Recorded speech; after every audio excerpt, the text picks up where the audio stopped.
You guys ready? Yes. 3, 2, 1.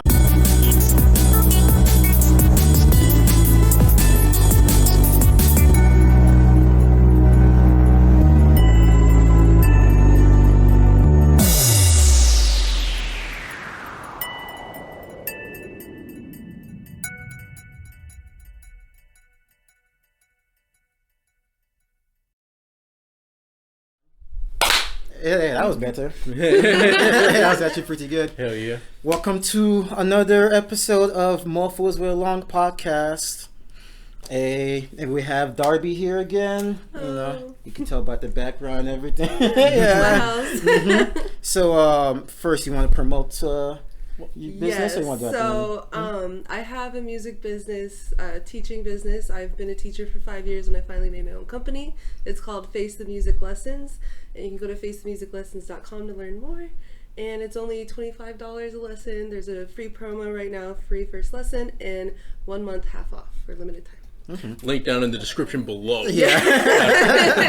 Definitely check her out. I guess from there we could go to the episode. This week we're doing Cruella. Mm-hmm. So I guess the history of Cruella was somebody else supposed to. I shouldn't even mention all that, right? I mean, We we had someone who, pitched the idea because they were supposed to be a guest. Unfortunately, they could not make it, and we did not have a backup movie for this week. Yeah. So you just have to just gotta keep the show with it. rolling. If she wants to be a guest on another episode, we can do another movie or something like that. But I'm actually glad though that we did Cruella, because it's like, because recently we've been doing movies either I've seen and you've seen, and even though the last one, Run Lola Run, it's one we haven't seen in a while. I mean, it's one we both haven't seen, but it's an old movie. This is kind of recent. Yeah. So it's good to watch something kind of recent. Yeah. And it's good for me too because I've never watched the original cartoon. Okay. Mm-hmm. Yeah, so this actually forced me to go back and watch the original cartoon. Nice. And despite, you saying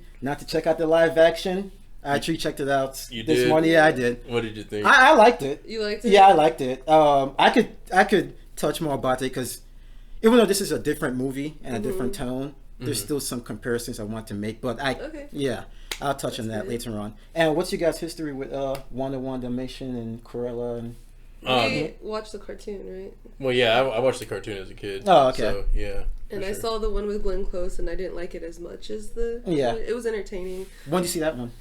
I mean, I don't know. I was also a kid. Oh, yeah. I don't know when it came out. I feel so late to the game with this movie. Yeah. I watched it, like, around the time it came out, because, my parents, it was a new movie. Parents took me to see it or whatever.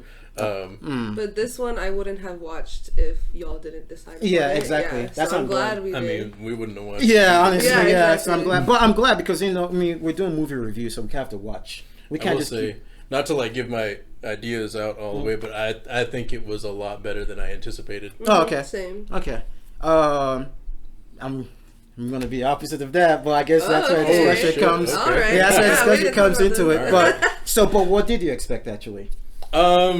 I expected to not like very much about the movie at all. Not to give my talking points away, but there were quite a few things I liked. Okay.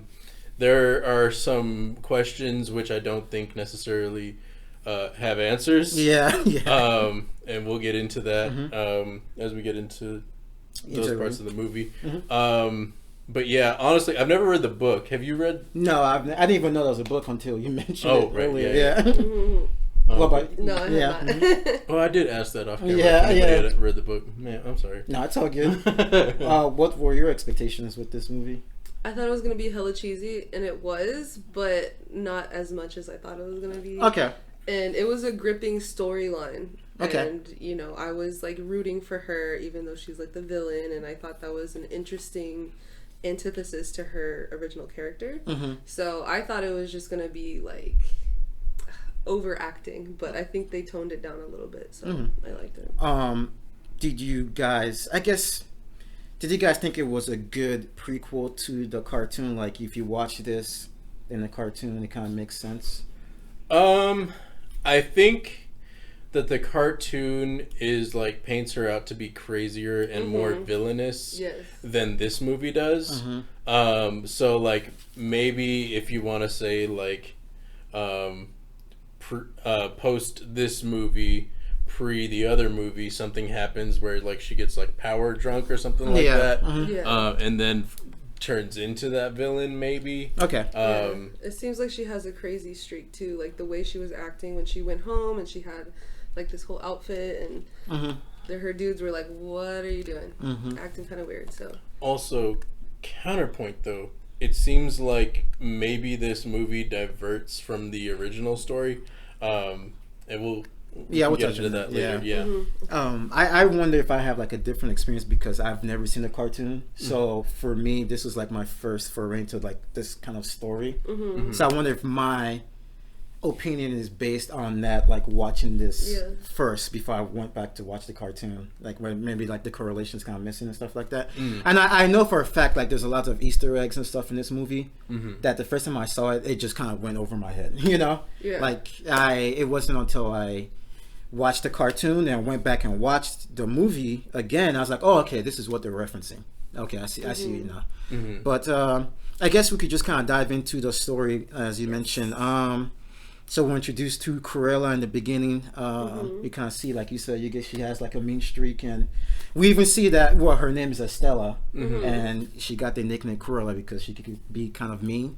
And I really like the introduction to like her childhood because of the way it's shot, like the camera, the cinematography. That's something I can say throughout this whole movie. The camera work in this movie is amazing. It's really good. The set design and the costume. That's like top tier. I can't complain about that. But I like the energy from like the first couple of minutes because it was just going, and it kind of it's not the same level of like Edgar Wright. I don't know if you guys know that director. He did like Shaun of the Dead and stuff. There's a way he films stuff, like passing of time. That this is not to that level, but it kind of reminded me of that. I thought that's kind of cool. How do you guys feel about her introduction, the character? I think it was a good start. It kind of like it gives you like enough of her background without going too much into it because there's more to her background that we find out as the movie goes on. But it gives us like just enough to kind of like be grounded and see like that this is a character that she's always kind of had this this behavioral problem, if you will. Where she doesn't necessarily feel like she fits in with a lot of society, so like kind of like an outcast, which is moving on. When she finally meets her buddies, she fits right in because her buddies are also kind of like outcasts. How about you, Darby? How do you feel about like the what? The beginning, her childhood and everything. I think doesn't the movie start off with the screen, and it's like a black screen. I think that's what I remember. But anyway, I thought that was like very gripping from the jump, and then seeing that like she has the hair of different colors, and she's like, people will talk mean about her, like, oh, your daughter is ugly or something. And she went through that bullying, which I think contributed to her mean streak. And the mom was like, oh, you're so cruel, and that's how she got the name later on. So I thought that was an interesting backstory. I like this is something much later on, and I'm glad I watched this movie twice because a lot of the things they reveal later on, the first time I watched it's like, oh my gosh, it's some bullshit. Then when I went back and watched it's like, no, they were actually painting some, like they were giving you clues about what's happening. Like Mark Strong's character, I forgot his name. Like when she went to that party at the mansion, and Mark Strong, her hat fell off, and Mark Strong looks at her and is like shocked. Then he like tells her to put her hat on. And I was like, oh, okay, that makes sense. Because of what happened later on. And even when the mother, I guess when they reveal later on, like it's not really her mom, but when she's talking to Mark Strong's character, you can see him looking around, making sure everything is cool. And at the first time I saw it, just two people talking. And then the second time, I was like, oh, okay. They're hinting that he knows more and stuff, and he's responsible for, her being alive and stuff like that. So, I thought it did a good job with that. And also I guess we could touch on, like, the mother wanted to go talk to the Baroness, which, talking to her, she plummets to her death after being attacked by the dogs. the dogs. And Estella blames herself. Mm-hmm. Yeah. And so if you go back and listen, you can actually hear the dog whistle.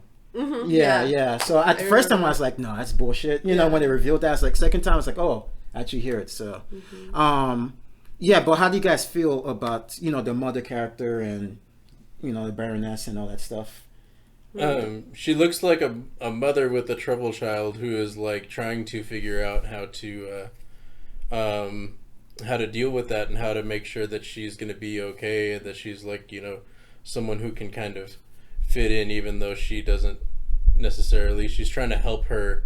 Like, okay, these outbursts aren't going to help you. She's trying to be a good mom, which is even more.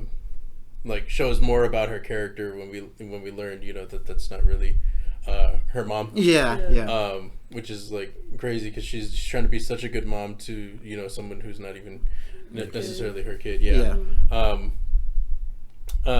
It sets it up really nice. It kind of shows her childhood was rough. And then like you said, they go to the party, and then she kind of feels like it's her and her dog's fault. Yeah.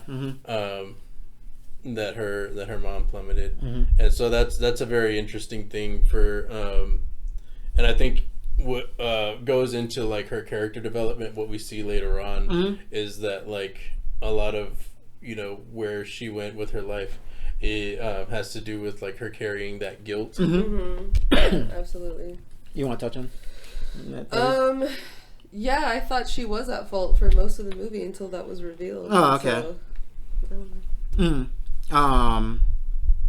Yeah, I guess after that happens, we were introduced to Horace and Jasper. Jasper. And I'm trying to think if there's anything else that happened prior to that. I guess not really much. Just more about like the set design at the party. It looks really good. Yeah. I wouldn't be surprised if this movie gets nominated for an Oscar for like the makeup and the set design and everything, because it was really good. I really like when she met Horace and Jasper, mostly because of the camera work. There's a lot of tracking shots in this movie in the first half. I don't know if you guys noticed, but like when she was running with Horace and Jasper to their hideouts, there's a tracking shot of them climbing up a building. And to the point that they jumped into a building. I thought that was actually really cool. Yeah, it's like it just follows them. It's one shot just kind of following them running up the building. It's like an adventure. Yeah, exactly. It's like, 3 kids, even though there's like some heavy ass shit that happened, they're still kids at the end of the day. And we see, why Horace and Jasper take them in. Because for me, like I said, I didn't watch the cartoon first. So when I saw them, those kids, I was like, who the fuck are these kids, like what's the importance of them? Then when they got to the hideout, I was like, they have to be important. They must be like the henchmen or something like that later on. So I just kind of pieced it together. How do you guys feel about little Horace and Jasper? I like the character. Oh, yeah. Do you think do you think it fits what led on to like maybe the future, like the cartoon and stuff like that? Like how they're introduced here makes sense in the future? I mean, I don't remember the cartoon because the last time I saw it was a kid, but you saw it recently. Oh, right? yeah. So are they similar? Yeah, I actually think they did a good job. Kind of being like bumbling idiots and stuff like that, arguing with each other. I think who's the shorter one? Was that Horace? The shorter one. He does a really good job. Wait. Oh, no, Horace is the taller one. The taller one. Okay, yeah. I guess Jasper, he does a really good job. Kind of like the character's consistent between both of them. Okay. And also too with what's it? Jasper's the taller one. Oh, no, Horace is the taller one. Yeah. Sorry, my bad. And Horace, there's some differences, but you can see how it led to how they treat each other in like the one-on-one Dalmatian. Like they do a good job like building the scene of them clashing both of it. But that's something I'm going to talk about later on as a complaint too. So I'll touch on that later on. But yeah, it's a good job with both of those two. And the guy, the shorter one, which is Jasper, right? He also I like his energy throughout the whole movie because he's fun throughout the whole movie. while the movie might get serious at times, he's like the comedy relief, consistently throughout the whole movie.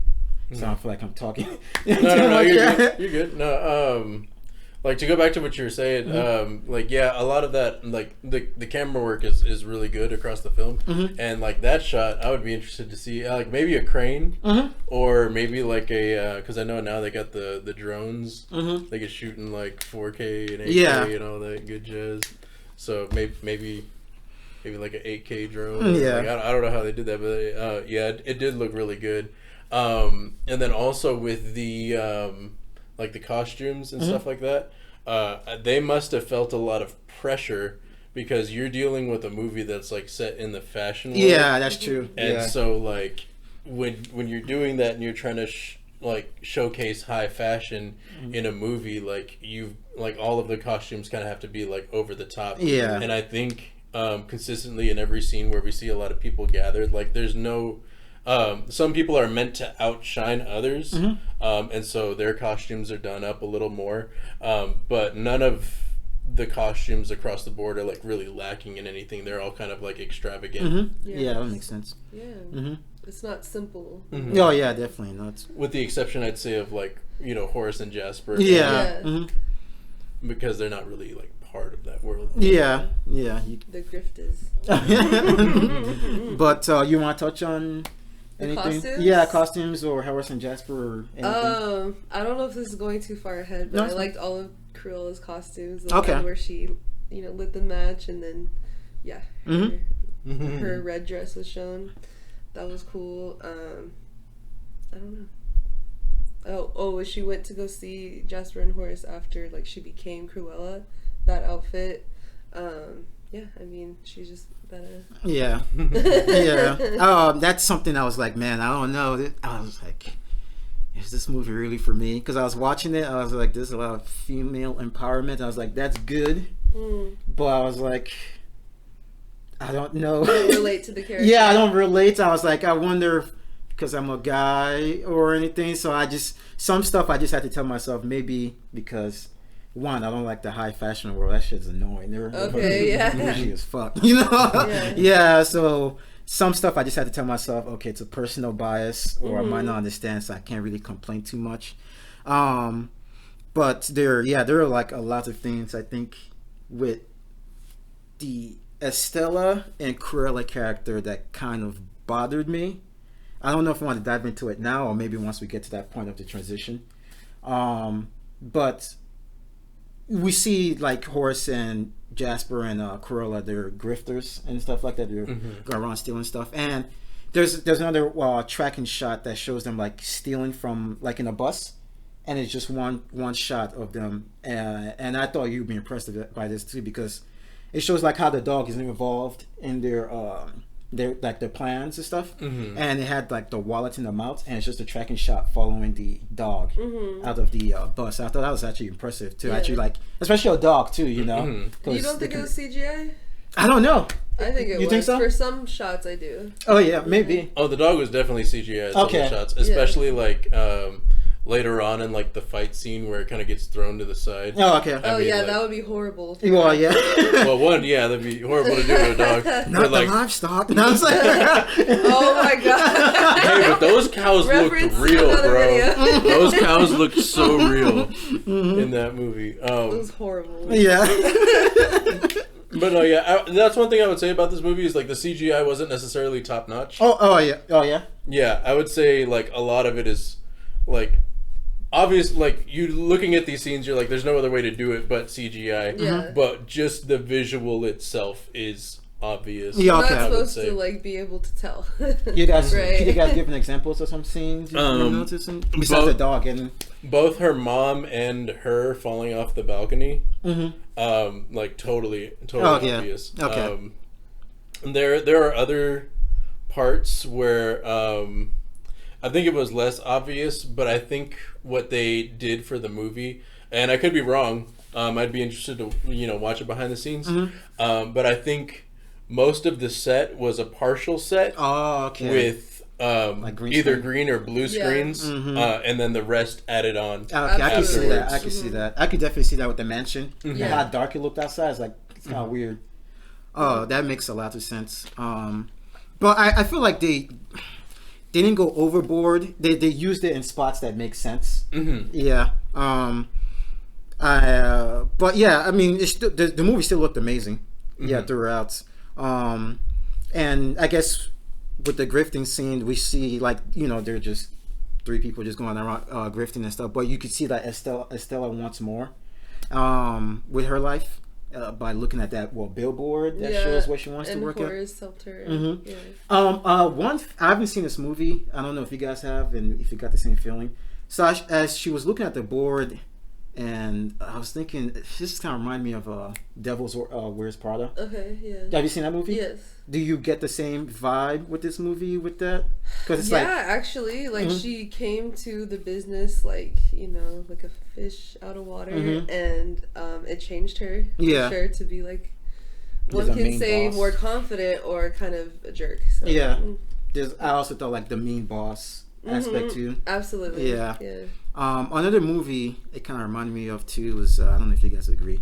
It's gonna be like / Batman Begins / Joker. You know, the origin story. You know, to see how Joker I definitely saw. Yeah, I was like, this is Disney's version of like Joker. Villain. You know, that's their motive. Yeah, yeah. I was trying to get that from that scene because like we know she ends up being a villain, but they're trying to make you root for her in this movie.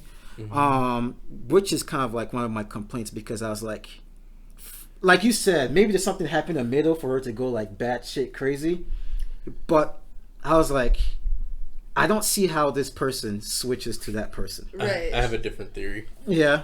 On it. Yeah. But we'll go into that. Okay.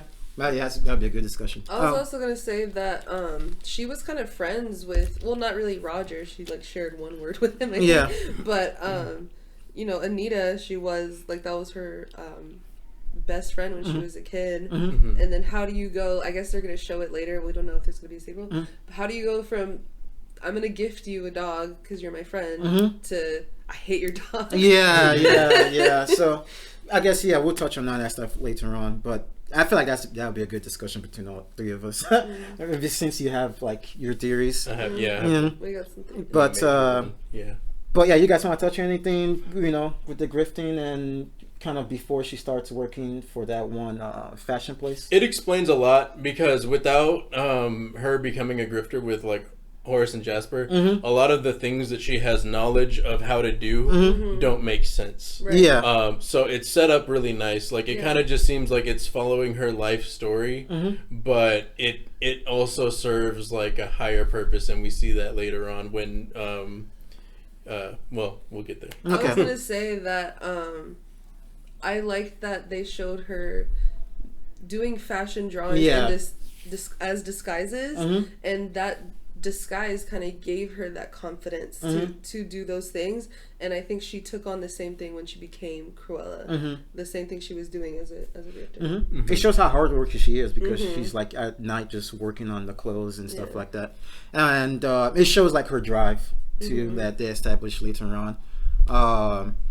It does a good job like within the first 30 minutes for me of like establishing at least this universe and Estella. But yeah, then she gets the job at that one fashion place, and I like how like because she's like proud about it and she's happy and stuff like that. It kind of reminds me of like real life because sometimes you get a job like you're so happy, then you get there and it's like, man, shit fucking sucks. You know? Like people don't want to listen to you because of your station. I definitely related with that. I also I think you'll like this too. It's like another tracking shot that shows her like talking. She runs into the building on her first day, and it's like an aerial shot of her running across the streets, and it comes down through a glass, and it kind of goes through the building. And it was all one shot. I was thinking that's actually pretty impressive. I've actually seen that building in another show. Oh, really? Yeah, and it was also a department store. Okay, I forgot what it was called, but yeah. Maybe it's an actual department store in real life. Yeah, maybe. But do you remember that scene at all, or that shot? I didn't. Okay. But I think I know which one you're talking about.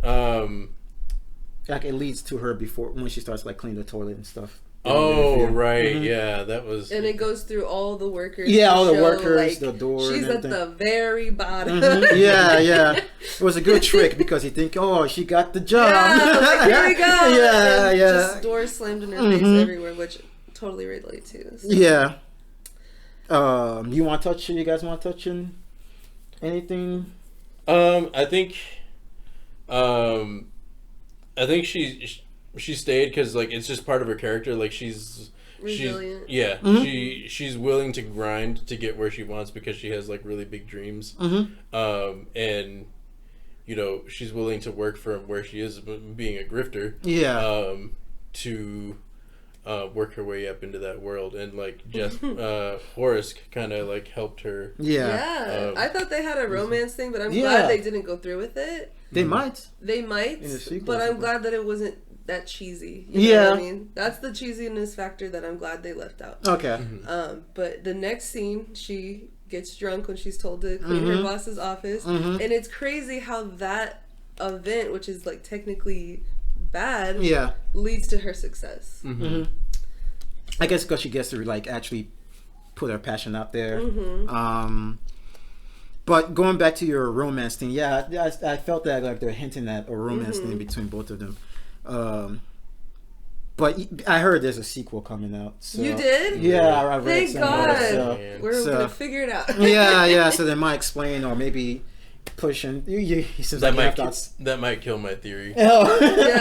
Who knows? Who knows whether the sequel is like, you know, the 101 Dalmatian, you know, rendition, their own version, or it's like a middle movie. Like a gap. Like this is where she goes nuts. But Disney does like to milk. This made money, man. This made a lot of money, so they're definitely making a sequel. But yeah, like you guys said, it shows her passion. She's, you know, grinding through the mud and everything like that just to make it out. And then the Baroness shows up, and I really like the Baroness intro. I like her entrance because she gets out the car. Like a lot of technical stuff this movie does is really well. Like she gets out the car, and you see her face with her glasses. And you can see the reflection from her glasses. She's looking at the window.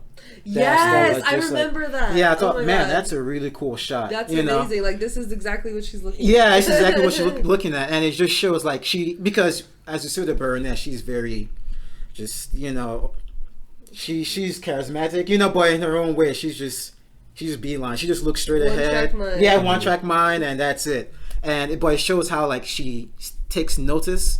She's not the type to like, oh, that looks amazing, you know, but she still takes notice of it, and you see the reflection of the glasses to let you know, like, yeah, she noticed. I thought that was really cool. She's amazed. Yeah, she's amazed, but without her saying such, and it fits her character. Definitely. I think it fits, and especially with that shot, because she even says later, like, nothing really impresses me, and you have impressed me. So this outfit that she made, you know, like while she was drunk, is something that's like so good that it catches the Baroness's attention, and like that's just something that never happens, that she's like laser focused on it, and so I think that's really important, showing that like to highlight Estella's level of talent, and also like she was so drunk and talented. But like also to highlight that the Baroness is like very drawn to Estella's creations. You want to? That's her spawn. Oh well, yeah. We don't know it at that point. But just like the hints they give her, and that's definitely why I got that whole Devil's Wear Prada vibe, because I was like, oh, she reminds me of Meryl Streep's character. Even though I've never seen the movie, she just kind of from the commercials. She kind of had like that. It was kind of mean and stuff like that. Character for sure. And then another tracking shot was when they ran outside the department store after she's hired. Can I like touch on something before that?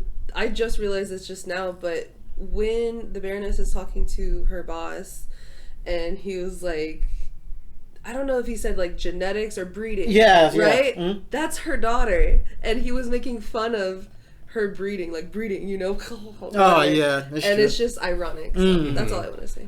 I guess like slight foreshadowing or something like that. Yeah, for sure. I also thought it was funny the second time I viewed it when he said something like the breeding. There's a woman walking around the background and she gives like this, what the fuck? You know, type of look. I didn't realize that. Yeah. Like, did you just call me? You just called me that? You know, I thought that was funny.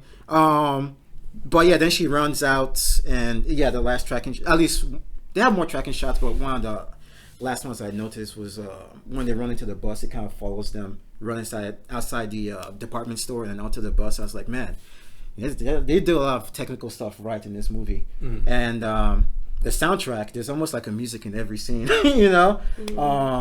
Yeah. And it fits the decade too. It does. I think because they're trying to get the whole like punk rock aesthetic. The Car Wash is a song from the 70s. I'm not saying it doesn't fit the time. I'm not saying it doesn't fit the scene. It doesn't fit the scene. Oh yeah. Yeah. But I think they're just like we said off screen once. They bought like the soundtrack. That shit cost a hell of a lot of money. And, like, we're using every track in this bitch. That's what it seems like. I don't care if it fits the scene. We're going to use it.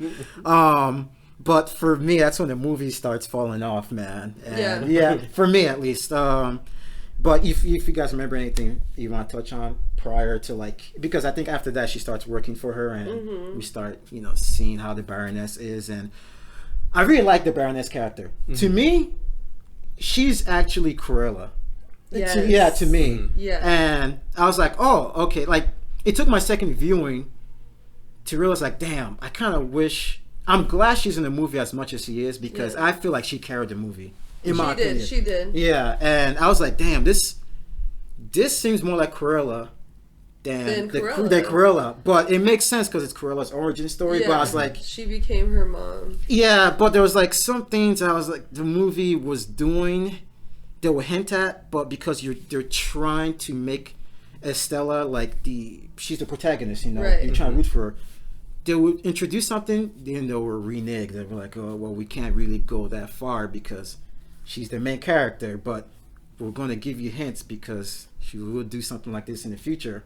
And my mind's like, in a movie like this, just go all the way, with her character. I agree. Yeah, just do it, because we know how she's going to end up, and it's okay if you do all the way in this movie. They made her too good. Yeah, it seems like it. Yeah, That's like the biggest complaint. I think it's a Disneyism. If you have a protagonist, they can't be like kind of in the middle, or they can't be like, you can't have a bad protagonist. Yeah. Like and I think that's what a lot of like modern stories have figured out is like having a protagonist that's 100% good all the time is like it's kind of cheesy, it's kind of lame. So like, television and movies have introduced characters that are more complex. Like you have like your Walter White. You have like your Barry on HBO, or I was thinking about like even Joker. That's one of my Joker thing. Because he's kind of the protagonist of the movie. But then also,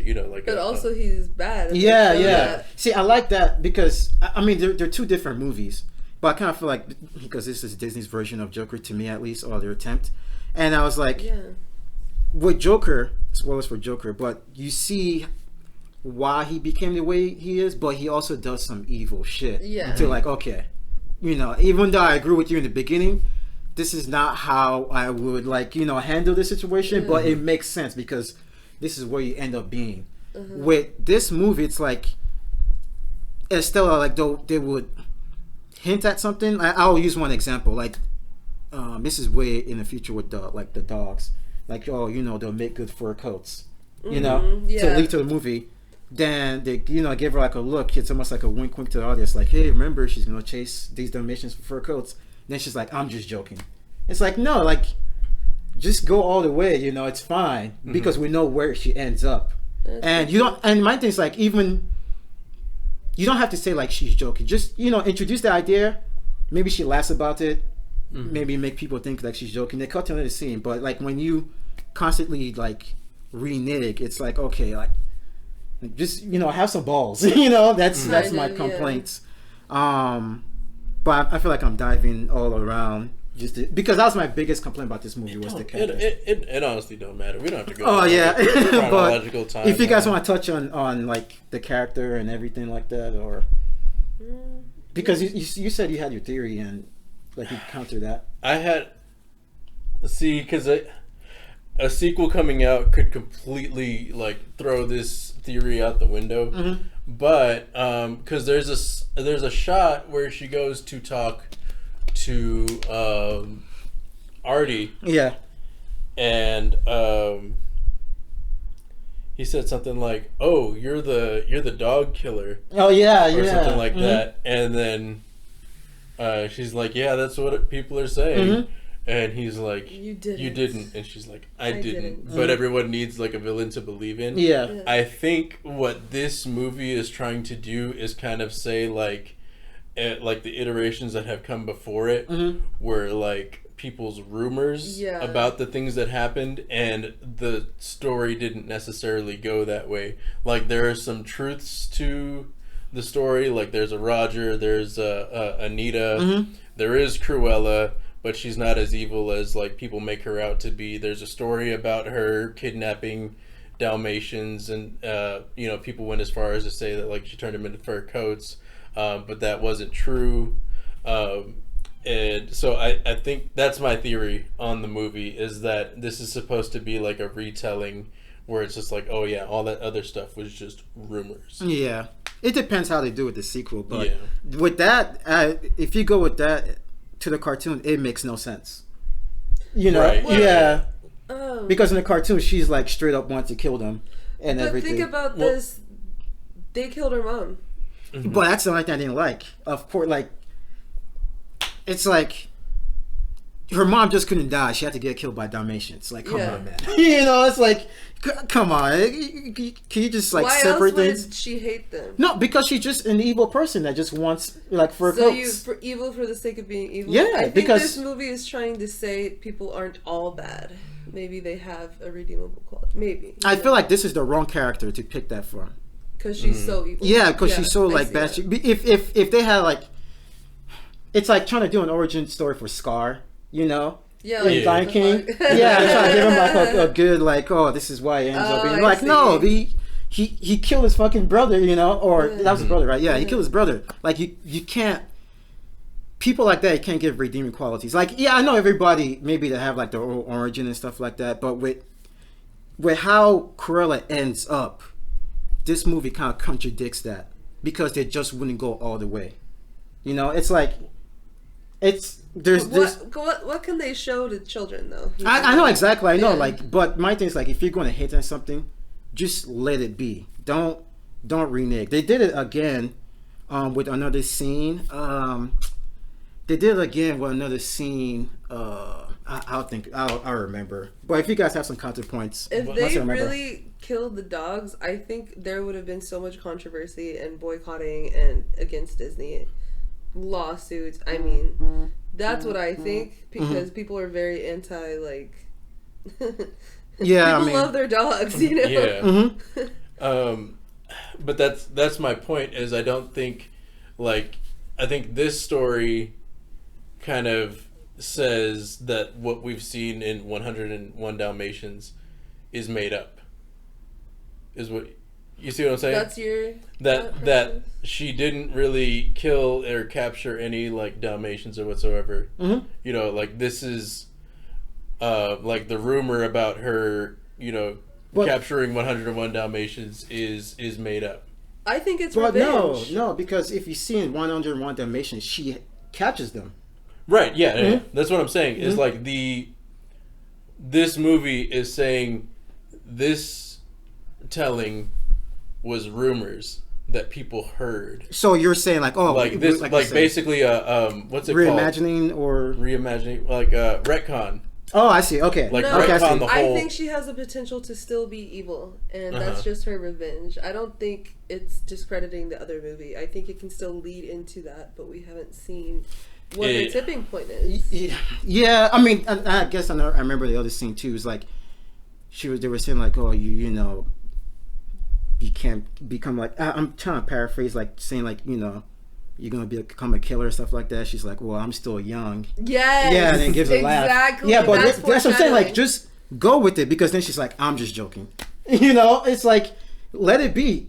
If my thing is like, if she said that and just had that face and then moved on, I would have been fine with that, because it shows like, okay, you can see the crazy coming. But whenever they like say, oh, I'm just joking, it's like, because they still want you to root for this person. Yeah. They can't go all the way. And they don't have to go all the way because it's a Disney movie. Right. Mm-hmm. But like the stuff that you hint at, let it be, you know? Right. I think they should have shown a scene of her having a complete breakdown, like Mm-hmm. right after the fire, screaming, and then her looking up at the sky, and then the camera like panning up. Yeah. She's screaming, like something to show her breaking point, because it wasn't traumatic enough. Yeah, to be a yeah. villain. Like the transition, when she just transitions to Cruella, I guess after she finds out that her mom got killed by the Baroness, it was just so like a snap of her finger. Just the next day, starts treating her friends like shit.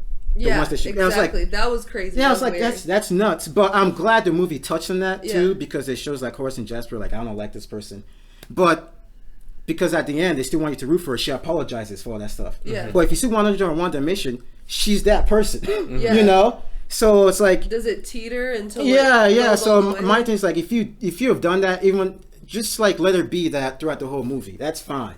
Yeah. But because they still want you to root for her, they start to show like, oh, this is my family. I'm sorry, guys. And it's Maybe just like, come if on. it was a standalone movie, they would have done that. But what if she's not the protagonist in the next movie? Anita and Roger are. I mean, I'm pretty sure there will be. Yeah. They have to be. I think this movie definitely needs a sequel to like Makes sense. make sense. Yeah, to like flesh out lots of the things. Yeah, because that's what I was saying. Like, one part is that Cruella, I mean, because like if you go back and watch the cartoon, Yeah. there's a part where she's driving the Oh, DeVille, yeah. and her eyes are like changing colors and Yeah. stuff like that because she's like crazed. Yeah. And it's like this character from this movie, you would have to do something spectacular Yeah. for me to believe that character turns into that. Yeah. And so it's I don't believe it, and then also to that effect, I don't see Horace and Jasper being the Horace and Jasper in the cartoon. there either, Just because Jasper for me. well, Yeah. because they have a moral code. In this one? Yeah, they kind of like they have more morals in the cartoon. They don't. Oh yeah, necessarily. yeah. Like they're kind of like they're villains along with it. They're henchmen of the villain, but they are also kind of bad in their own way. Which Horace and Jasper in this movie, I don't see them turning into that. I see, like the way Horace and Jasper they interact in the 101 Dalmatian. It makes sense how they do it in this movie too. Like their interactions with each other.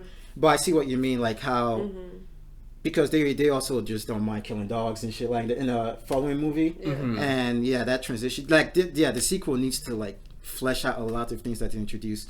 And I guess I'm just kind of like going over the place. But yeah, they introduced Roger too. How do you guys feel about Roger in this movie? I like him. I like his personality and his character. I'm kind of rooting for him because he seems like he's being abused by his boss. But I do have a theory as to what you were talking about.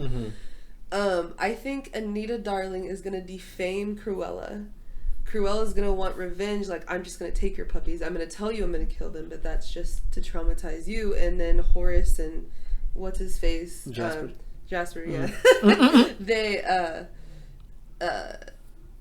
They want to leave her because she's so crazy, but then she threatens them that she's going to call the police if they try to leave because they're grifters. So that's my theory of why they stick with her, and that's my theory of why she hates Anita and Roger. But anyways, let's go on to the dress. Okay, yeah. Let's go on to that beautiful part of the movie. That was my favorite part. Of course, you Which want to one? go there. The introduction of like Cruella and the ball. Well, yeah, that one I kind of touched on. That, you know, she lit the match and blah, blah, Yeah, blah. okay. And she was trying to figure out, I guess, her mom to know how to be, but I don't think she knew that was her mom at the time. But the dress I'm talking about is the one where she had this delivery of all these beads.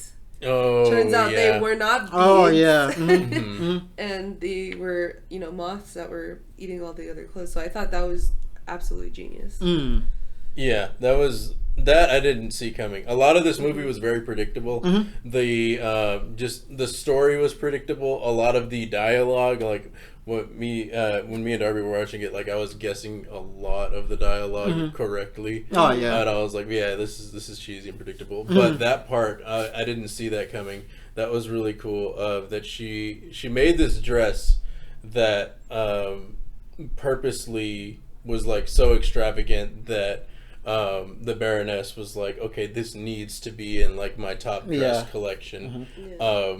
And so she puts it there, and then it ruins everything. And it hurts her because that's like her top tier, but at the same time, like, she didn't make any of these dresses, I don't believe. No. She, like, her assistants did, and she put her name on it. Because, like, even, I think when Estella makes her first dress for her, she's like, I've done it. Yeah. But isn't that what they do in the fashion world, though?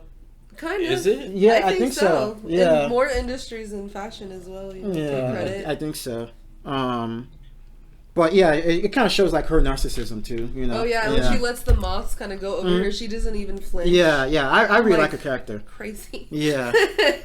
And I wish she was Cruella throughout the whole movie. Absolutely. Yeah. Another thing too is like I thought it was kind of goofy, but I was like, God damn it, this movie, man, because you know after she found out that the Baroness, you know, kills her mom, Cruella comes out full force, and I was like, okay, that makes sense, even though it comes out kind of like too fast, you know, like the next day she's treating her friends like shit. I was like, because she's been hiding this because of the guilt, she had to keep Cruella away and stuff, but now that she knows she's not guilty, she can finally be like herself. She can step into can step into that. But I think she was inspired by her mom, the Baroness. Oh yeah. With her, because I mean, she has to challenge her and stuff like that. Exactly. But then I was like, this movie, I mean, to me it's kind of goofy because it's like now she's going to work and pulling the wig on to be a star. I was like, what the fuck is this, Hannah Montana or some shit with the fucking wig, you know? But then she gets to finally reveal herself and then live as herself, who she actually is with who hair. she. So I thought that was cool. It's like, it's a becoming story, even though it's negative. Yeah. She still gets to fully be herself. But... Yeah, I mean, it shows like she's been struggling within the whole Cruella and Estella. That's supposed to be like the main theme of the movie because of guilt. But you guys touched on that scene with the was it the Dalmations or yeah, that was my favorite scene, but not because of that. It's because of what happens afterwards. It was they're playing "I Want to Be Your Dog" by I love that song. I forgot who it was by, but I really like that because it's like, you know, it has the whole punk rock aesthetic. The music, I love that song, and just the way it's choreographed too, like how it had like a bunch of like dancers moving away from the camera. Then it reveals Cruella with the outfit on. I was like, okay, that's really cool. You know, I wish that movie had that type of energy throughout, and it does at spots because they had like a montage of her facing the Baroness, and it shows like different outfits, which I don't know. How do you feel about those outfits? You know, the like the garbage one. How do you feel about that? Or I think they tried to be high fashion by not trying, and I just think that's a very like hipster mentality. Oh yeah, and adds to the cheesiness. Yeah, but I did like her coat. You know, I knew it wasn't dead dogs. Yeah, I knew that's what they were alluding to. And you said you love this song? Oh, yeah. I absolutely hate that song. Oh, that's funny. I love that song. Yeah. I love that song. Even though it's too on the nose, I want to be your dog. Like, okay, you know, you could be more subtle, but yeah.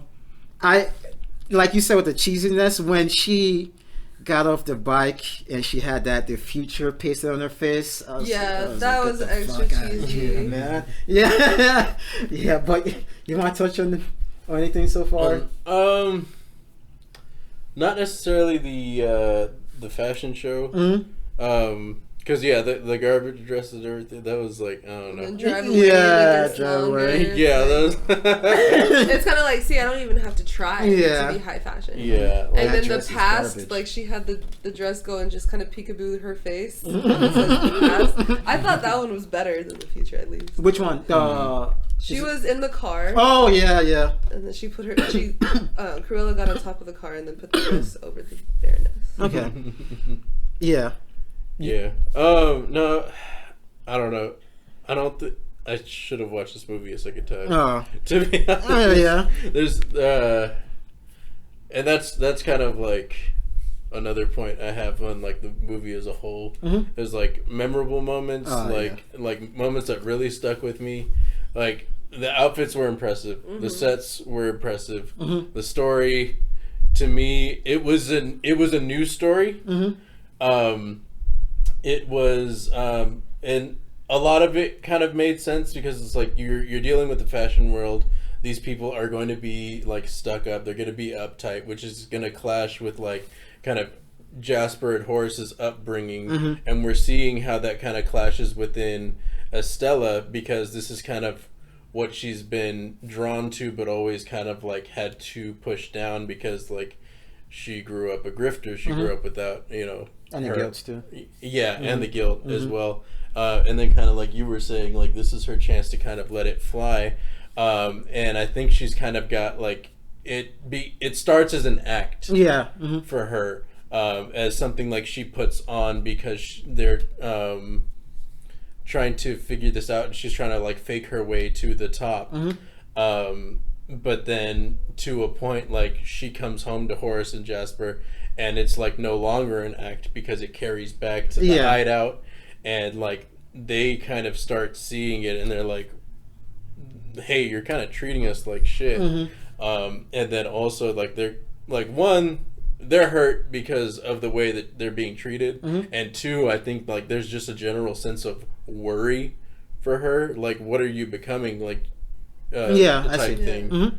Because they do care about her, she like they consider themselves family. She even pulls the family card later on and Vin Diesel shows up. Oh yeah. I just had to do that. Hey man.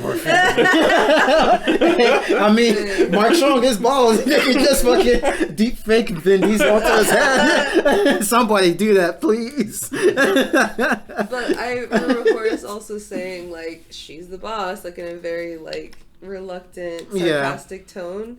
But I think maybe she was because she was like the mastermind behind their plans. She's the one that made the outfits. So they probably, look to her for leadership and then they're like, what the fuck is going on? And it's her story too, because the whole movie, she kept saying like, the Baroness killed her mother. It's like, it's her rivalry between the Baroness, and with that, because it's personal, it kind of makes her the boss of that whole mission.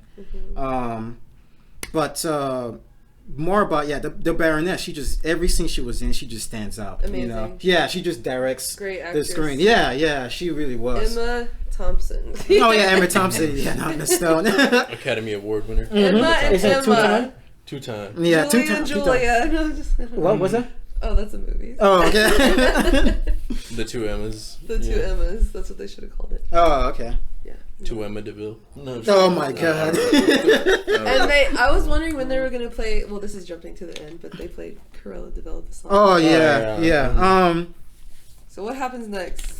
But I at this point I just lost point of the whole story. I'm just like we're just kind of touching points. I mean, like we kind of see her like rise to fame, which Anita helps her with. Yeah. Because like she goes to her, it's like, hey, you don't like the Baroness, I don't like her either. You're gonna make me big, and like we both gonna eat.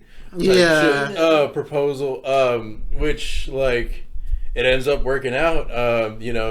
I guess she gives Anita the heads up of where she's gonna be, so Anita can always be there to take the pictures. And that helps her newspaper, like her career, and then also helps Cruella's career because she's trying to blow up in the fashion world. And it just kind of it does that montage where we see like people just can't get enough of Cruella. Like they're loving it. Everything that she's doing, they're like, yes. Yeah, I know. Like, that's what I'm saying. This movie had a lot of that energy, which is good. Which is definitely good. I love Artie as a character. I don't know. There's just something about him. I want to be his friend. Like his energy. Like he knows what fashion is. Like his costumes were always like very just like super 70s. Yeah, and it just looked good all the time. He was always like just on point with his outfits. He was a fun character too. Yeah, he's somebody else that also needed assignment. Like I wish this movie was more of a cartoon. I wish more people like treated it as a cartoon because the people that did, stood out to me being more fun. Yeah. Like was the Baroness. She was so like evil and narcissistic. She is a cartoon, and she was fun. What's the shorter one? Horace or Jasper? I keep forgetting the name. But the shorter henchman, he's a cartoon and he was fun. Artie. He was just there having fun. Like he was basically a cartoon in a live action movie. Yeah, I think the taller one took it a little too serious. Yeah, because I think like maybe when he read the script, he was like, okay, I'm also kind of supposed to be like a potential love interest or what have you. And so maybe he was trying to play more on that and not enough. But like, yeah, the cartoony aspects of it, like totally. Like that high kick already does. Oh yeah, back of the dude's head. Yeah, actually reminded me of you when it's like, "Did you though?" Because that's something you say a lot. You used to like, "Did it though?" But he looks good in drag. Oh yeah, I think I was actually pretty like what's the word I'm trying to say? Because it's like edgy for a Disney movie. You can have somebody like that in like a Disney movie. They have drag. They have a gay guy. Yeah, I mean, couple, I think. Like you said, I'm not going to use the word woke. That's too torturous. But it was more, I don't know, modern. With the way they cast it and everything, and their rendition. Where Anita being black, Roger, he's not like blonde hair, blue eyes. He not looks tall and lanky. Yeah, more round. He doesn't look Caucasian. Maybe he is. He doesn't. Yeah, he doesn't look Caucasian to me. He looks kind of Hispanic or something. Yeah, he just looks. Yeah, he doesn't look Caucasian, and I was like, okay, they're doing something different. And I don't know if other people bitch about this, maybe they can, but to me, it doesn't really take away. It doesn't. Right. For me either. Yeah. And well, I didn't mean to cut you off. No, you could. Oh well, I was just gonna say like it does a good job of like moving the cast into like a more diverse place without it seeming like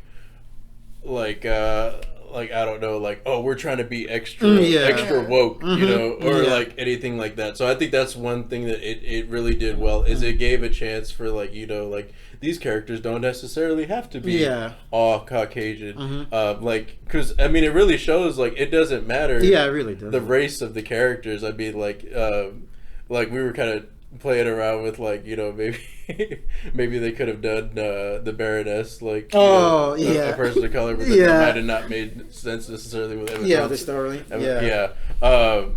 But like so certain ones I guess would have to stay the same to make sense, but then like the other ones it's like not so much. And like I said, it wasn't like, oh, we're gonna do this to be extra woke. It's just like, oh, we're gonna do this because it doesn't matter. The characters didn't make sense. At the end of the day, that's what matters the most. Yeah, because like Roger, when Roger first showed up when I first saw this movie, because I've never seen the original. When they like Roger is like a bumbling idiot and stuff like that, I was like, oh, okay, this Roger is kind of goofy. But when they said something later on in the movie, I was like, they're dropping too much hints. I feel like there's more to Roger than it wasn't until I watched the cartoon. I was like, oh, okay, this is why. He's the main character. He's the main character. And in that way, it looks drastically different. Like he's blonde and everything. And to me, I didn't care. That in this movie, he's not, doesn't have blonde hair and everything. While in this movie, he does. It just didn't matter to me. Right. Because the character is still somewhat consistent. Yeah. At the end of the day. I think Roger is... It's gonna sound weird, but my favorite character in this movie. Yeah, and man, I don't think of him so much as a bumbling. I think the bumbling idiot is probably Jasper. The shorter henchman. They set up Horace to be smart. And I think you see that from the first thing he said to Cruella as a kid. But who was the other person I was talking about? Oh, Roger. So he, I'm a piano teacher, and he's also a piano teacher. So I thought that was really cool that. He was playing piano at the end and singing Cruella de Vil, and he made up her theme song, and that's awesome. And I think he's just very, very shy. That's how he is in the cartoon. Also, right? He's just awkward. Yeah, it's awkward. He's just hella awkward, but he's a lawyer, so he's smart, and it's kind of like my story. I relate to him because he became a lawyer. I got a degree in management, but I knew what I wanted to do instead of him. So that's why he's my favorite character. Okay. That makes sense. The Baroness, I already said that was my favorite character. Yeah. Yeah. Yeah. My favorite character?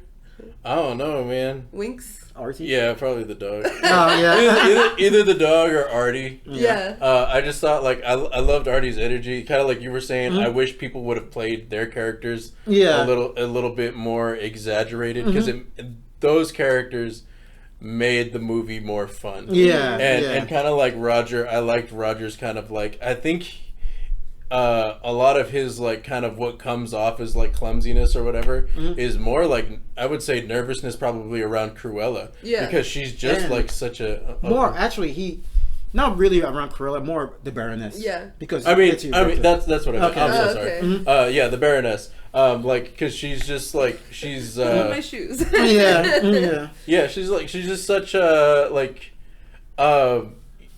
you can kind of feel it watching it, that like everyone kind of feels this energy around her, and some people are drawn to it, and some people like it kind of repels them and makes them act a certain way. Yeah. And so I think that's what Roger picked up, and that's why his behavior is like that. Exactly. Yeah, he's not like incompetent or anything like that, like she would have them believe. It's just that when she comes around, he knows she's kind of an asshole. Yeah. Yeah. And so like he's kind of like everybody has a boss kind of an like that. asshole that wanted to kill her child. Yeah. Actually, I'm gonna have to renege, because I think there is some inconsistencies with Roger, but it depends where. Like you said, they need to do a sequel, because if they do a sequel, they could definitely say, okay, this is our, like you said, retcon and rendition. Then I have to take this movie differently. But for right now, it's like there's still some inconsistencies, because like he made up that theme song you said at the ending about Cruella, but she didn't really do anything to him. Even though he got fired because of her, she didn't really do anything directly to him for him to make up that song like that about how evil she is. Yeah, it was kind of random that he showed up at the end. Yeah, that post credit scene, I like. This movie was mediocre to me. It was okay. It was mediocre. That post credit scene made me like, okay, fuck this movie, because it's like it was a necessary scene that breaks this movie. It did. Yeah, in a way, because that's where a lot of questions come into play. Exactly. Yeah. But yeah, with Roger, because after he gets fired by the Baroness, Cruella's like, oh, he blamed me for that. I was like, I don't know. That's not a good reason for Roger to hate Cruella. It's more of a reason for Roger to hate the Baroness. Why was Roger fired? Because the Baroness was like, oh, can you find more information about, Cruella and stuff? And he's like, I'm not a detective. And I was like, well, you're fired.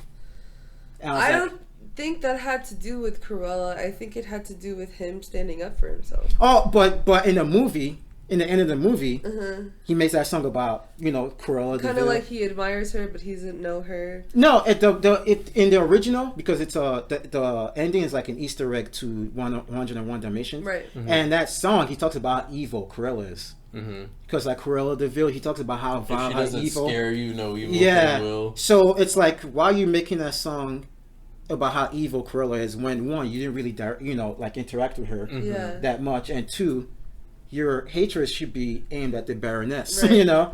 But like you said, maybe because of the villain they created about her with the dogs, maybe that's why he thinks she's evil. But I think that post-credits Easter egg fucked everything up. It really did. Yeah. It leaves more questions than answers. Yeah, it does. And a bigger question that you pose with the sibling thing. With the dogs. Yeah. So Cruella gifted dogs to Anita and Roger. Yeah. First of all, why? And then why did she gift, like, they're supposedly siblings because they're like of the two of the dogs. From Genghis. Yeah, from Genghis. Genghis was pregnant. Yeah. So, and she was a she-dog. Yeah. So, yeah, I thought that left answers, but were you guys talking about the names? Like, Pogo is consistent with the cartoon. Pongo. Yeah. Pongo. What about the other one? Perdita. Perdita, yeah. Purdy. It's consistent. Wasn't it Paulita in this movie? No, it was Perdita. Okay. They show like the card. Yeah. And that kind of fucks it up, because for multiple reasons. This is why they need a sequel to clean this shit up. One, their sibling. Two, if she's going to need those dogs for fur coats, why give them away? Right. Three, why give a dog to Roger? You don't know Roger. Yeah, she really you know. doesn't. Yeah, so it's like maybe she felt some guilt, and maybe. But even then, she barely really interacted with Roger. Yeah, and it's like, and to me, it's like it breaks the movie because it's like you just can't have things happen in this world. It has to be rotated around one. The Dalmatian happened to kill her mother. Maybe that's why she hates Dalmatians. Then it's like she just gives the Dalmatians to these characters, and in a later movie, the Dalmatians the reason they became a couple. Mm-hmm. So it's like she almost caused them to become a couple. Mm-hmm. It's like, damn man, like come on, at least have some things happen in random. Like now we're supposed to believe like Cruella is the reason they got together and stuff like that. It's just like, don't make her this much of a god in this universe, and she could take on Goku. Yeah, yeah, I swear, man. And it's just like some things I know they want to do for Easter egg, and at that ending, it was so on the nose that I wonder like how did they make it through the movie? Like nobody did the research of like this shit makes no sense. It makes I'm so racking my brain like how. Yeah, like nobody's like, hey, this doesn't. Did you not watch the original or something like that? Like, hey, this kind of contradicts the original movie. Dang, I had a rating in my head, but y'all are just taking. Oh it yeah, like, no. I mean, I'm sorry. I just I mean, you guys definitely sound more positive about it than I am. Mm. But it's just like stuff like that. They do have some other Easter eggs. I'll say they do a good job because we just saw one actually. It was Horace, I think. That's the shorter one. I don't know. The shorter henchman. He's like, hey, did you ever notice how owners look like their dogs? Yeah, that's like an Easter egg to the original. Yes. Because in the beginning, it shows like they all look. Like they look. I was like, okay, that doesn't break the movie. It's like a good Easter egg to let you know some fan service. Yeah, some fan service, but it doesn't stop the whole movie and stuff like that. Yeah, I enjoy. And it's like stuff like that you could go back, especially for me because the first time I saw it, it's just a line. Second time I saw it, I was like, oh, okay, that's what they were referring to. But I had to watch this movie twice. I'll confess that because the first time I hated this movie. I was like, man, I was so mad. I think I did too. Yeah. Then when I watched it again, I was like, okay, there are definitely some things, like the camera work, the twist or the reveal they had about the Baroness and the, being the mother. At first, I was like, man, this is bullshit. But when I watched it again, like I mentioned earlier, there's definitely some clues there. Mm-hmm. So I might not agree, but they set it up in this movie, so I have to take it as it is. Then, that's about it for me. That's the positives for me, man. I have a question. How did her hair get like that? They never explain. Yeah. And to me... Is it alluding to the Dalmatians or something? Like, yeah, see, that's why I feel like movies like this don't need an origin story. Yeah, especially like a grounded one. Mm-hmm. It's because there's so much questions that come out more than answers. Mm-hmm. That if you just take it as it is, because we already did, just let it be. But with the hair, it didn't really bother me because I'm glad they didn't try to like go show like she's a mutant or some shit, Oh, God. And it's like the same thing with the name. Like when she's like, "Oh, I named you Estella, not Cruella." I was like, "Oh, okay, fuck it, let it be." Mm-hmm. I let that ride. But by the ending, it was like when they got the car, and it's like it's a what's it called? It's a devil, and the guy's like, "It's a Deville." Yeah, you see a Deville. I was like, "Oh my God!" I like that. Yeah. It's like, oh my God, dude. So, what do y'all think about the ending? Kind of the history repeating itself, but she's taking control. She tells the dogs to sit. Oh yeah. You guys can talk about more positives about this movie because I feel like I'm just talking mad shit. Okay, so one thing I definitely saw coming because like it was just. Of course, she's gonna make a dress that helps her when she gets pushed. Oh yeah, you know what I'm saying? Like I saw that come from a mile away. I was like, okay, she's got something tucked in the dress. You know, like she's gonna, because she knows like she's gonna have like again like history repeating itself. She's gonna push her off. One issue I have with the movie is you wouldn't hear that dog whistle. Oh yeah, that's what I was thinking too. It's only dogs. Yeah. But they had to. They had to find some way. Yeah, I guess. Yeah, because I guess it wouldn't. But she also turned around like she heard it, right? Right. Yeah, that's what I'm saying. Like. So maybe that's where the hair comes from. She's part Dalmatian. Oh my god! I'm just They dive deeper into the origins. I hate it. Yeah. Another thing too with the mother getting like pushed over the edge and stuff like that. From her vantage point, Estella, when she was a kid, how can she see the Baroness pointing at the mom? Like blowing the whistle and pointing, like attack this person when she dove, like to the grass, and the dogs jumped over her. There's no way she could have seen the Baroness like pointing to the mom and blowing the whistle. Maybe that was her visualization of how it would have happened. I do that in my life. Oh, okay. Now, I know they said like kids when they go through traumatic experience they like block out stuff. So that was my interpretation of it. I was just like me, she's a kid. She feels so guilty. She blocked out like what really happened. Until she learns more and she's like, oh, okay. Then she actually remembers the facts about it. So I had to take it like that. At first I complained, but I was like, fuck it. I've heard that happen in real life. So that's something I had to let go. And I'm definitely glad I watched this movie again, because if I came with the original energy, man, there would have been no positives. my bad. But how do you guys feel about Mark Strong's character? Like, he's the one that protected her. And he reminds me of Stanley Tucci. Oh yeah, from Devil's Wear Prada too, right? Yeah. He was that kind of character. Was he like that character? I mean, was Stanley Tucci like that? He was like the friendly one, the wise one, protecting her. Absolutely. Oh yeah. I think the Devil Wears Prada was like on their storyboard somewhere. Like, oh yeah, like a big inspiration. Yeah. Like, hey, we have to be like this. Absolutely. That Hannah Montana. He looks like Stanley Tucci. Like, oh yeah. Spot on. I mean, I never seen Devil Wears Prada, so I'm kind of out of the loop on this one. But yeah, like he's the henchman, like and he's got to do whatever the Baroness says, but at the same time, like he's got a heart. He's like, man, kill a kid. What are you yeah. We icing kids now. Yeah. I guess we'll see. I mean, he stayed with the Baroness through everything. Yeah. Maybe to be her protector, but maybe he's gonna dip. When she changes. But we'll see. Yeah, let's see. We definitely need a sequel. They definitely do.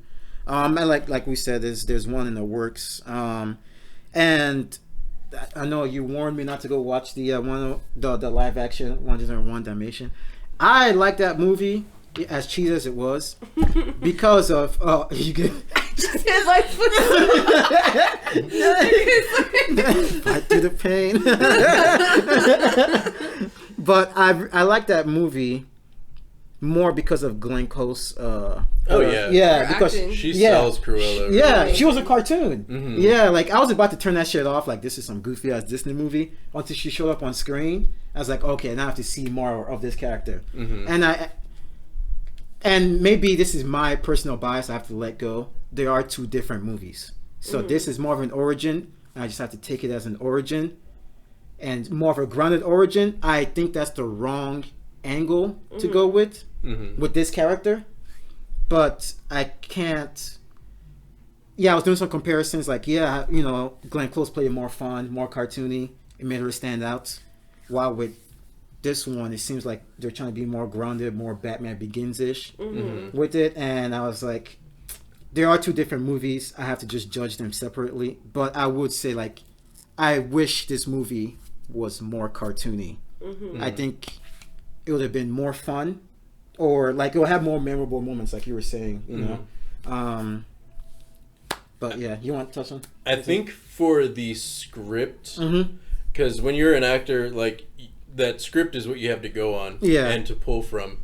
And yes, this movie is based on characters from another story. But you kind of have to take the character within the context of the script. Yeah, that's true. And so that can be a help and also a limitation. I think for what the script called for, I think Emma Stone did a good job. Oh yeah, for sure. Yeah, I can't knock her act. Like, nobody acted bad in this movie. Right. Like, everybody did their job. Yeah. It's more so, like you said, the screenplay. I think that could have been touched up a little bit more. but like you guys said, it's Disney. There's always so much they could do with Disney, with like, especially with a villainous character. I haven't seen Enchanted. I don't know if they did something for Enchanted, because wasn't that based on, like, it was based on like the villain's point of view. Angelina Jolie played. I'm not Enchanted. I'm thinking about that. What's that one with Angelina Jolie? Maleficent. My bad. I'm sorry. Like, I keep calling it Enchanted. That's the other Disney movie. I love Enchanted. Yeah, Enchanted sorry. is pretty good. I haven't seen that one. But yeah, Maleficent, I haven't seen that. But I don't know if they did the same thing with Maleficent, where because she's a protagonist. Well, they do that in the original story. Like, she goes to the ball because she was not invited, and she curses the child because she was not invited. So they kind of do have an origin story in the original Brothers Grimm. Isn't it by the Brothers Grimm? Is it? I don't know. But anyway. I was talking about that Disney version of that whole stuff. I don't know if they tried to make her more of a sympathetic character in Maleficent, and it ties in well with Snow White, right? Yeah. Yeah, I don't know how they tackle that. Maybe that's something I have to go do for like a research I have to do for myself. But yeah, I just think, like, technically the movie is good. I can't complain about the technical aspects. It's more about like the screenplay and the script. I already complained to death about just sticking to her being villainous, and I wonder if this is one of those movies I'll have to come back and watch once they make a sequel and say, okay, you guys did a good job fixing this. The Ex Machina. Yeah, lots of the stuff, and whoever let that post credit go through, that person needs to be fired, because for real. 100%. They didn't set that up right with one pregnant dog. Yeah, and then there's the 100 like, make it make sense. Yeah, that I feel like endangers the future of this series. Yeah, like if they don't fix it. Yeah, I liked the Easter eggs that it created, because it's like, okay, like we have, Roger's now not a lawyer for the Baroness. So now he gets to kind of like go into his music side of things, which is more where we find him, like, kind of in the cartoon, at least, like kind of heading more into that, like he's music. More of a musician than anything else, and that's what comes naturally to him. And so I liked that setup. I liked that like they set up a way for Anita and Pongo to have the dogs at the end of the movie. I mean, not Pongo, Roger. Sorry. Yeah. Roger gets Pongo. Anita gets Purdy. Yeah. Anita Perdita. I was gonna say she's Purdy. I'm sorry. No, but like you were saying, like, okay, but technically, if we're following what you just showed us, these dogs are siblings. Yeah, and it's like I don't know how animal breeding works. I don't know if it's cool. It's not okay. It's not. I don't. Some Game of Thrones shit, Yeah. Oh my god. Yeah, at the end. But exactly. So, should we give our ratings? Yeah, I mean, is there anything else? Because with the way this review going, it's just negative from my side. Okay. Please bring some levity. I was gonna bring back another negative. Oh yeah, fuck it. I was like, okay, so like, in all the scenes we've seen of like the mansion, like well furnished, like everything's kind of like set up like all nice and shit. And they have these like nice ass balls and everything oh my god. They hold events in the mansion that are like, top notch. Like the mansion always looks pristine. When she inherits the mansion, like ain't shit in there. That's true. That shit's like bare as hell. And I'm just like, didn't y'all just have this shit fully furnished? Yeah. Like, she made it to hellhole. Like, it seems like she's going darker. Oh yeah. Oh well, that's where, I mean, in the book she lives at hellhole. Yeah, I know, but she deliberately wanted it to sound that way, to be negative, to add to be evil, add to the aesthetic. Why would she take it off otherwise? Yeah. Oh yeah, for sure. Yeah. Also to tie in with the later movies too. Because it was Hellman Hall, and then it turns into Hell Hall. at the same thing with that scene, when they walked in and looking around, I was surprised. Like, you guys been to this bitch like 3 times, like or like twice. Yeah, you know, really. like why you guys acting like you're all surprised? Like, wow, yeah, it's I guess because it's theirs. Yeah, that's what I was gonna say. Like Yeah. they chalk it up. Like when you realize something is yours, Yeah. you kind of look at it different. You're like, okay, now that I get to pick the shit out. Like, Yeah, you that's know, true. That's but true. I mean, I don't think they're gonna get much say. I think Cruella gets to pick out the furnishings. And that's always how it is. I feel like.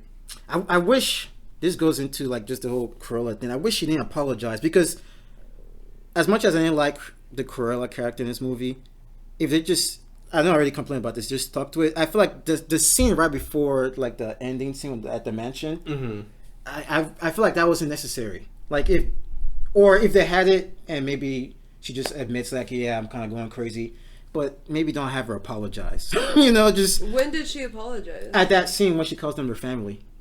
Yeah, she says like, I'm sorry for how I treated you. I was like, damn, this isn't something I feel like Cruella would do.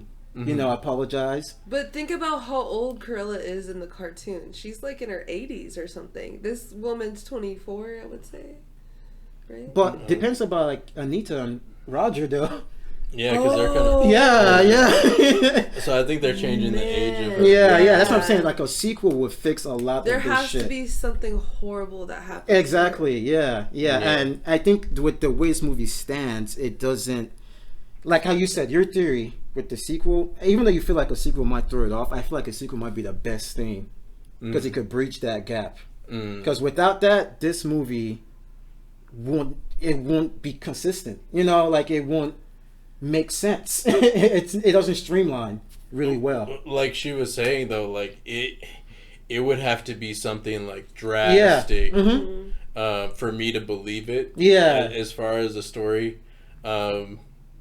What if, this is the way I was thinking of it, Roger, because he seems more forgetful, goes out with his dog, he looks away and like the dog gets snatched, and then he finds just a random dog, Dalmatian, loose on the street, picks him up. That's the only way I could think it could happen. Yeah, I mean, they kind of fucked themselves. That's They what I'm really thinking. did. I mean, I haven't looked online because I wasn't trying to look up like, you know, how other people feel. Yeah. I wanted to come into this with my own thoughts. Yeah. But like, I wonder if like the internet is like going off about like, hey, these are siblings. Yeah. I wonder. Yeah, I really do. I'm about to do some more research when I get home about it, and I mean, it's getting good reviews, and it's like the 6th, I think, highest grossing movie so far this year. Oh, wow. Yeah. So that's why I mean they could definitely make a sequel.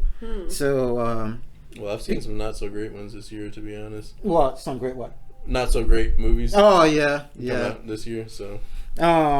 But so I might go see other reviews to see, you know, like the positives and stuff like have about it, because I don't like coming to movies harsh. That's Like, you really want to... yeah, like I really want some positivity, like when I talk, because I feel like if you come in just one track mind, viewers might just think, oh, he's just a hater, you know, he just hates this movie. Like, no, I like to say, I mean, I did. I definitely hated this movie the first time I watched it, but yeah, I like to see what other positive things that people say, so maybe I could see if I agree or not.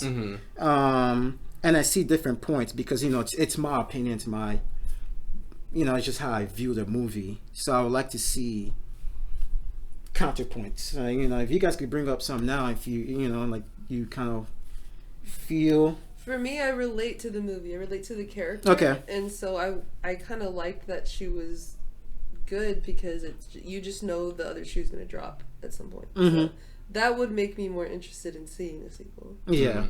So I feel like a lot of stuff, a lot of like movies and video games, whenever they have like a evil character that becomes really popular and they try to go like show like the origins, a lot of them fuck it up because there's a balance they have to give, because in that movie or in that medium you have to root for them, but they also have to drop hints like this is how they end up evil. And I've seen some just absolutely fuck it up, even more worse than this, you know, to me. And Joker might be the closest one that I think does it somewhat of a decent job. I might think that movie's slightly overrated, but it does I agree. yeah, I think that movie's kind of overrated, but it does a good job of like, okay, this is how this person might end up being evil. But for a lot of evil characters, I kind of think you don't really need an origin story, or unless you just make them like fucking batshit crazy. Or when that other foot drops, like, was that other foot or other shoe? Other shoe. My bad. When that other shoe drops, just let it be. Yeah. You know, just let it go. Let it run on like if you saw like the Breaking Bad, you guys seen that? Like when Walter White started becoming more and more like evil, they just let him. Let it go. Yeah, just let him do. And because that's what crazy people do. Yeah, I think they should. Yeah, definitely do that in a second. Or like Scarface. By the ending of Scarface, you know, I know this is like a drastically different movie, but by the ending, when he becomes like more crazy and starts doing more crazy shit, you know, when you see against comeuppance, it makes sense. You know, you see how he got tainted and stuff like that. So with this movie as its own, yeah, I'll say my old points again. I just think this a sequel is needed at this point for me at least. But if you guys want to give your ratings, you can. I'm sorry if I brought like a big ass negative. I want you to start with your rating. Me? Oh man, that post credit scene fucked it up for me. To the point it's like a 5. Okay. Yeah, 5 out of 10. I thought it would be a 4. So it was a 6. And the funny thing is, like, the first time I saw it, I didn't see that post credit scene. So I was like 6, 7. Okay. Then my friend's like, "Oh, you know, it's a post credit scene." I was like, "Oh shit, okay, let's watch it." I was like, "You know what? Fuck this movie." After that, so that's how I end up with 5 Dalmatians out of 10. Okay. Yeah. All right. Well, for me, one scene that I actually liked, if we want to, end this on a more positive note for this movie, I liked it because it was, I don't know, it just kind of did something for me, like it, scenes in Disney movies that kind of like make you forget that it's a Disney movie for a second and like everything's gonna be okay. Like that, when they're able to do that, just because like Disney is you're always expecting like, oh, everything's gonna be okay. You're never really in fear for your like favorite characters because you know everything's gonna turn out all right. With the exception of a few, like the Princess and the Frog, when Raymond dies. No, I haven't seen that one. What? Yeah. Oh. Babe, I thought you were talking about Cruella. No, but he's talking about like other Disney movies. Other Disney, movies What, like. did what? When Raymond died in The Princess and the Frog. I haven't seen that. Oh, okay. I haven't seen that. Well, it's spoiler. Oh yeah. No, Raymond that died. Yeah. I almost cried. But, so one scene that was like that was the warehouse fire. Oh yeah. And it was just like you see you see like Winx trying to like bite her restraints. Oh, okay. And I was like it just made you like, the dog is trying to help her, and like I don't know, like it did something for my heart. And I was just like, like I don't know. And so like I thought that was like a really good scene. And there's certain other scenes like that, like the dress, genius. The like with the moths, the dress at the end was like, even though it was predictable, I still liked the execution. Oh yeah. And like you said, there were a lot of like tracking shots that were just like really good. So those were a lot of what stuck with me. As far as the storyline goes, not a lot of it was like very like the scenes themselves. With like minus the camera work, minus like the costume and stuff like that, was kind of forgettable. Yeah, that's the stuff that stuck with me: the costumes, the shots, but not necessarily the scenes themselves. So overall, I'd say I'd probably give this movie a 6. Okay. 6 DeVilles. Oh, there you go. Out of 10. 666. Yeah, I mean, I didn't like it at first like you. Yeah. But I don't know. I did, I guess, watch it like 3 or 4 times, and I found like bits of it that I related to, that I felt like mirrored my life. Okay. And I'm also like an artsy person, so I like the fashion world, and I know that's not for everybody, but I would give it a 7. Okay. And I think the things that are missing are plot holes. They need to fill in the next one. So. I guess on another positive note, like you were saying, it's relatable. Damn, I kind of lost my point. Damn, Me too. No, I know. Oh yeah, I like the female empowerment feeling the movie had. I like that. Something like girls and women could watch, and it just shows like women in power. I thought that was that. I thought that was cool. And boys too, to show them women can be powerful. It showed the bad side of it, like the vanity behind the Baroness, but it also showed the ingenious of Cruella trying to go against that kind of and how negative hardworking leadership. she is and stuff like that. Yeah, I thought they do a good job. Yeah, it's inspirational for that reason.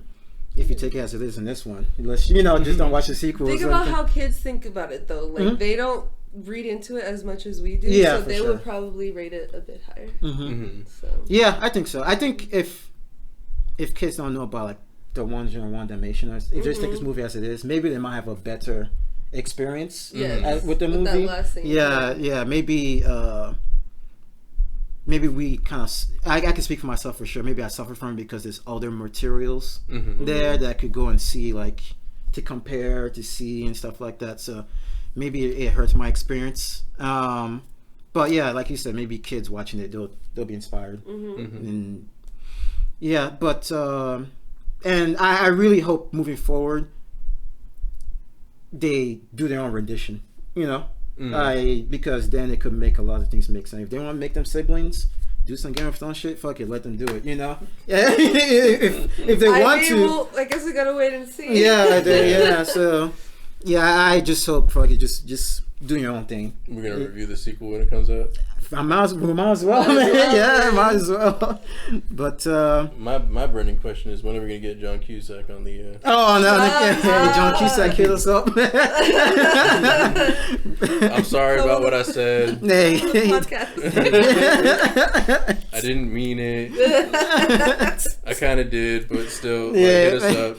Nick Cage, if you want to hop on. Hey, yeah, definitely Nick Cage, if you want to hop on. Number one fan right here. Vin Diesel, you're part of the family. Oh, yeah.